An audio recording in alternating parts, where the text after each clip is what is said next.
Xander, you've been calling out all the champions. Man. Yes, You sir. pressed Sebastian Fundora. You was pressing Virgil Ortiz, and those fights didn't come to fruition. Now you got Jaron Ennis. Yeah. You pressed for that fight at this early age. What made you stay away from the game plan that Top Rank have to say, listen, I Man. need to fight these dudes? Man, to be great, you got to face the good guys, right? And I feel like it was easy. It's the easy route. It's what everybody have done. Just take an easy route, take an easy fight, make a little bit of cash, and that's it. I want to be great. I want to be great in the sport of boxing, and this is the way you do it. In Puerto Rico, we have fighters like Felix Trinidad, Miguel Cotto, Wilfredo Gomez. Are those guys the reason that you're going so hard? No, being honest, this is about my legacy. Obviously, they brought a lot of history to Puerto Rico in the boxing world in the island. But to be honest, it's all about my legacy. It's about building Xander Zayas and what he's going to bring to the table every time he steps into the ring. Xander, you say that Boots is going to be running into punches all night. What do you see that you'll think you'll be able to accomplish that? Man, I just feel like he gets frustrated when things don't go his way, and he's going to get really frustrated come June 27th. Are you referring to the Karen fight? I'm referring to all the fights that he's been frustrated. It's been a couple. Xander, speaking of the great Puerto Rican legends, I've noticed you build a great repertoire with Tito Trinidad. Yeah, Shout out to him. yeah. Has he given you any advice or any type of mentorship going into these type of championships? Man, to be honest, to keep being myself, to never change for nobody, to never change who I am. And I feel like that's what I've been doing my whole life, my whole career, just being Xander Zayas. Has that worked as an inspiration being alongside Man, someone? of course, somebody like him that means so much to the island and so much to the boxing world. Having him as part of, or calling him a friend, it means the world. Xander, you're the only champion out of 154 pounds with 2 belts. You know, talk to us a little bit about, you know, the pressure that you may feel, you know, being the only champion at that weight division with 2 belts. And then, you know, where would a win over against Jaron Ennis put you? Like, where do you feel that'll put you? Man, there's no pressure. There's no pressure at it. I mean, you work towards that. You work towards all these things that I've been accomplishing. There's no pressure. I'm supposed to be here. I work to be here. So at the end, when I beat Boots, it's gonna place me at a whole different level at the 154 division. Absolutely. Now, you know, a couple of weeks back, we saw, you know, Sebastian Fundora, Keith Thurman. You know, Sebastian is a guy, like they said, you know, you called him out.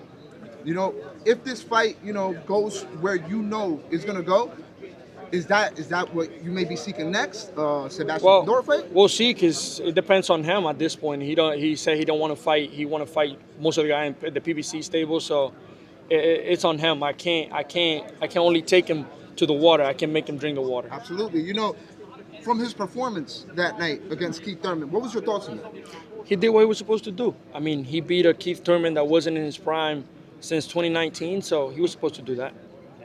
Xander. You said you already had the June 27th date. Were you actively watching what was going on with the Boots and Ortiz situation, or when it started to deteriorate, is that when you kind of put your ears on? Of course, I was always on the loop, because I thought it was a fight that it wasn't going to get made at some point because of whatever reason, and I was ready to jump on that boat. I was ready to jump on whoever didn't want the fight to be the next step, and I'm excited for it.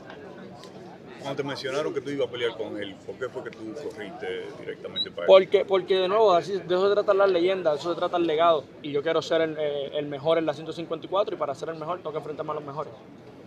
Xander, you said you had a date in Puerto Rico, but now it's Brooklyn. Why Brooklyn? Why did you choose this place? Because I knew that for a fact he wasn't going to go to Puerto Rico. And for a big fight like this, neutral ground was something that needed to be done. And him being from Philly, me being from Puerto Rico, and having the Puerto Rican crowd here in New York, it was a pretty easy place to bring the fight at. I feel you're going to get a lot of support over here. Of course, hell yeah. Xander, a lot of people are making a lot of your weight in between the fights. He said that you had you having a weight loss camp. You know, I see a lot of people talking about the weight in between fights. What do you make of that? Well, if they don't lose weight, then they got to move up, because that's the whole point of fighting at 154. You got to make a little bit of weight. I'm growing, I'm getting better, I'm getting bigger. We keep controlling it. I have a great nutritionist team that work with me. The ones that work with Terrence Crawford, Shakur Stevenson, so they know what they're doing. And I believe in them throughout, my whole career. So you took no concern? Not at all. Never. There's never been no concerns. Xander, what do you see about his style? What do you see about his style? Man, there's a lot of things that I can take advantage of. I got the speed, I got the power, I got the technique, I got the length, I got the strength, I got the IQ. There's a lot of things I can take into consideration when it comes to breaking down the style. But he also mentions that you get hit a lot. The same What way do he you do does. to avoid that? The same way he does. Right. Try to move my head the same way he tried to move his head, and Keep he your still head on gets hit. swivel. Keep your head on swivel. You took this fight and showed your confidence. Yeah. Why do you think he put a 55-45 to try to double your confidence? Because that was the first thing or negotiations they had with Virgil, 55-45 to the winner. But again, me bringing in 2 belts and giving him the opportunity for 2 belts when I didn't need to, I feel like a 50-50 was being generous to him because I could have asked for more. Xander, you said yes to Boots, you said yes to Fundora, you said yes to Virgil. Is that what boxing's missing? Man, I feel like that's what boxing is all about. You know, when you say you're the best, you gotta show it. And I've been showing it every time in. Every time they call me, every time their phone rings, I always answer, and they always hear the same answer. Somehow the fights don't happen, but it's part of it. Why do you think he was the one to take this though? What was that? I said, Virgil didn't take it, Fundora didn't take it. Why do you think Boots was the one that actually took it? Well, I don't know. You gotta ask him that question. But again, I feel like I'm glad that he took it. I'm glad that he was the first one to say yes and wanted to dance. Because again, to be the best, you gotta fight the best. Take us down this route to traveling at a young age with your mom in the van. You moved out of Puerto Rico, and here you are today, a unified champion. Talk to us about that. Man, it's been amazing. It's been an amazing just couple years. I mean, just growing, just having my family around me, always supporting me. It's been amazing, and I'm glad to have the support system that I have. ¿Qué te estaba diciendo él cuando tú lo enfrentaste ahí? No, él Tontería. que tontería, lo mismo que siempre hace. Realmente yo simplemente me la reía y le decía, ok, como tú digas, lo que tú digas. ¿Te sorprendiste del tamaño del Para que no nada. es? Él dice para nada. que él era más Él es grande. más grande, pero para nada. Lo que yo esperaba. Alguien más pequeño que yo, alguien más flaquito que yo. Y veremos en junio Entonces 27. vamos a ver un knockout. Vamos a ver en junio 27. La victoria es tuya, ¿verdad? Amén. Amén. Xander, you said you've seen him get hurt before. He denied it. Do you feel you could be the one to expose that come fight night?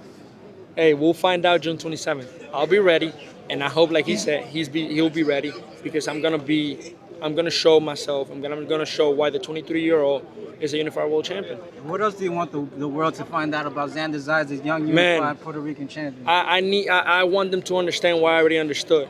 I'm the best 154 pounder.